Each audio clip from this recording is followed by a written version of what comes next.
My daughter was on the third floor. I mean, I don't know how much I've ever told you about what happened to her, but she was on the third floor of the school, running down the hallway from the shooter. The shooter never makes it beyond the first 10 feet of the first floor if he comes in with a Swiss Army knife.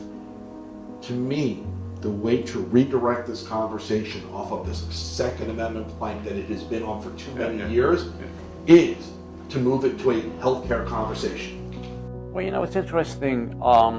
The feedback from employees inside the system has been positive. I did receive some nasty emails, but it's been overwhelmingly supportive for two reasons. One is that we're taking positions on big societal issues, and we're not just only focusing internally inside our own organization. But I do believe also that people fully understand the implications of gun violence, especially what's been happening in this past 12 months. We are going to ask every patient who comes into our Northwell Emergency Departments questions related to assessing firearm injury risk.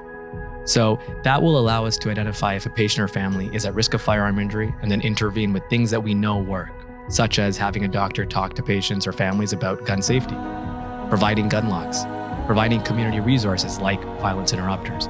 So that's what our research is really focused on. But we know actually from studies that patients and families want their doctors to ask about this. And so why are we uncomfortable, right? That's a natural question. And I think we have the opportunity in the healthcare lane to figure that out and potentially inform other sectors.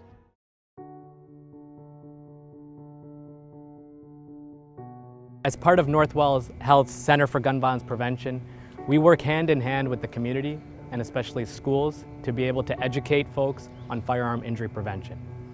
Without students like you, we really can't make a big impact on this issue in the community.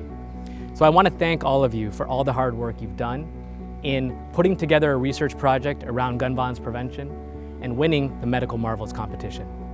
You all are really an inspiration to other students across the state, across the city, across the country.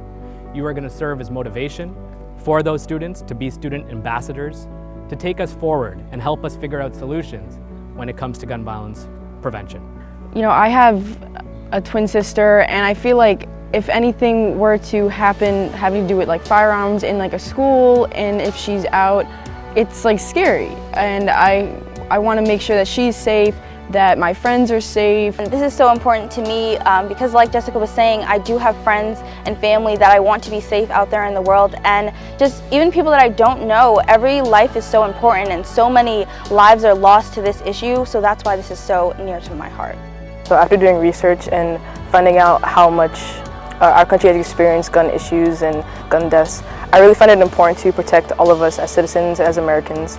And also, I couldn't imagine if something were to happen to my school or to my friends or to my family. We really just have to take a stand as a country and as citizens to say like no more, because no more of our kids should be dying, no more teens should be scared to go to school, and no more guns should be placed in the people who are just not really fit to have them. You know, every time we take care of a child or a young person who's been shot, it's a really awful thing. At that point, it's too late. I'm just trying to fix a bad situation, make it a little less bad.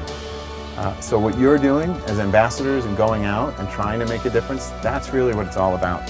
CEOs have two roles. There's an inside role and an outside role. The inside role is that you've got to have your company do well and you manage it. Your outside role is what societal impact is. We often underestimate the influence you can have and how many people listen to what you say by the biggest player in the communities. And in every community, healthcare is by far the biggest potential influence. If you have CEOs that stand up and use that influence in a positive way, you can make a difference.